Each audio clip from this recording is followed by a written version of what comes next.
Hope this video helps. Please check out the playlist, Evidence for Christianity, Evidence for the Bible, End Times, and the Book of Revelation. I'll leave links in the description for all four, and make sure you follow your operator's manual when you're using this generator so that you are mindful of any situations that could put you at risk for carbon monoxide poisoning. Enjoy. So I put this Firman T07571 generator. I just got the wheels put on and it rolling around, so I'm ready to fill it with oil. And I went ahead and bought the 5W30 fully synthetic oil to put in it instead of using the oil that it came with. It's got a funnel. We'll fill it up. So here's what the operator's manual shows, and it shows here that you can use the fully synthetic 5W30, and it's got the widest range, temperature range for outside temperature. So that's why I went with that. Plus the fully synthetic should be a lot better for the engine anyway. And here it shows you how to check the oil level, and it shows it not screwed in all the way. So you do not want to screw in your dipstick all the way. You just put it in there, and then that will show you your correct oil level. So I have a 439cc engine, and this tag was hanging here that shows the oil level. So 439 right there is 37.2 ounces, 1,100 milliliters. So right here is the 439cc. It's going to be 37.2 ounces, 1,100 milliliters.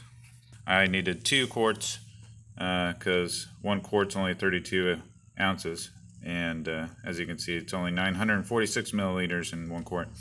So go ahead and remove your dipstick here.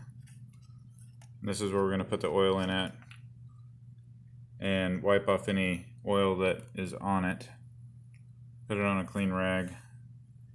You got your funnel. Make sure you blow it out real good so that there's no debris down inside there, because you don't want that getting down in the engine. And there you go.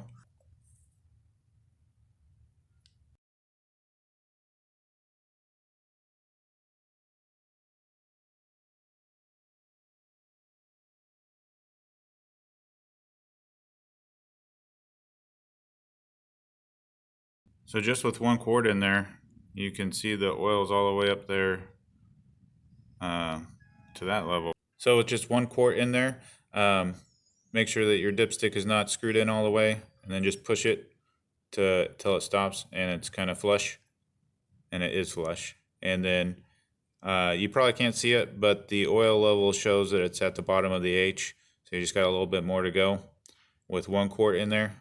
And I'm just going to pour down to the 800 milliliter mark off of the 2nd quart, and that will get us almost to 1,100 milliliters.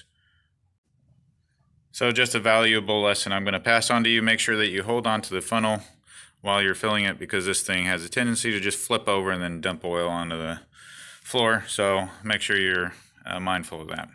Also, when you're getting close to full, be careful how fast you pour the oil in, because it will start to, come up to the top of the engine hole there real quick, and you could have an overflow situation there. So I stopped right there on my 2nd quart. It's just getting too close to the edge, and it's hard to fill slowly anymore without it doing any overflow. So let's just check the level.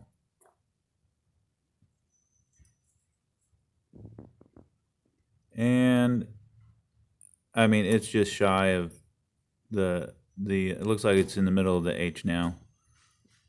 I don't know if you can see it, but I'm going to leave it at that. So go ahead and screw it in and start your engine. And for some reason, this dipstick hole it's hard to get the oil fill cap here lined up with the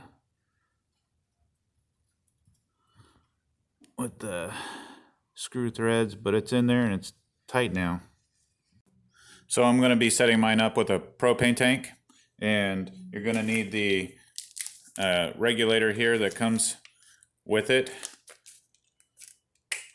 and a 3/4 inch wrench that they did not include in your little tool pouch. All right, so I'm gonna hook up my regulator right there, and I'm gonna plug in my battery, switch it to LPG, which is liquefied petroleum gas or propane. And then there's also a selector on the front there that I'm gonna switch to LPG. So let's do that now.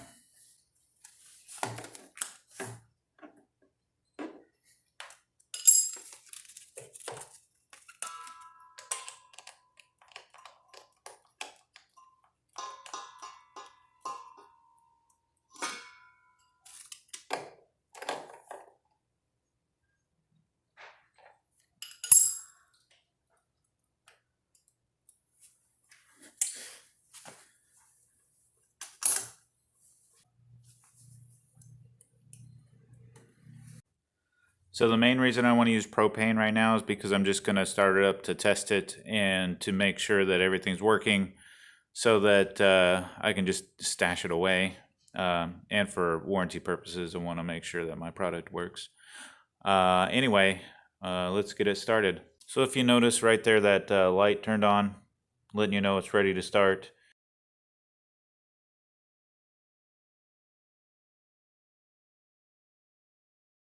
So right up here are the instructions on how to start it with propane and gas. I had it on start here.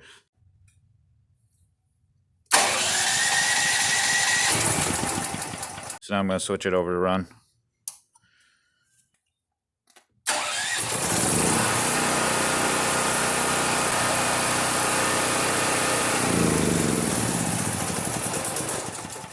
Nice. All right, now I just want to test it on my little air pump here.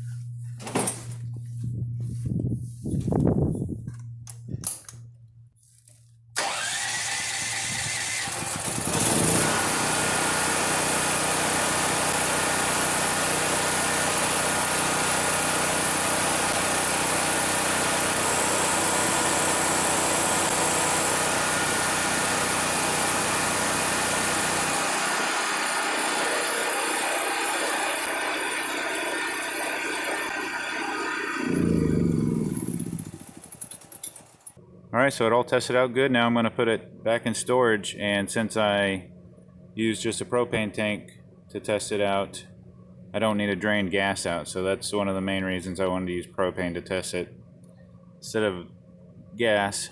Also, you want to disconnect the battery here. Pretty simple. You got this little tab here that you want to pull back on to get that unplugged. And I got the fully synthetic oil, so it should last a very long time in there, just sitting around and not go bad on me. If you have any questions, just leave them in the comments. And if you want to connect with me, I have a public group on MeWe called Share Your Trade. I'll leave a link in the description for that. And if you want to support my channel, go ahead and join Robinhood through a link that I'll leave in the description, and we'll both get a free stock. So thanks for watching.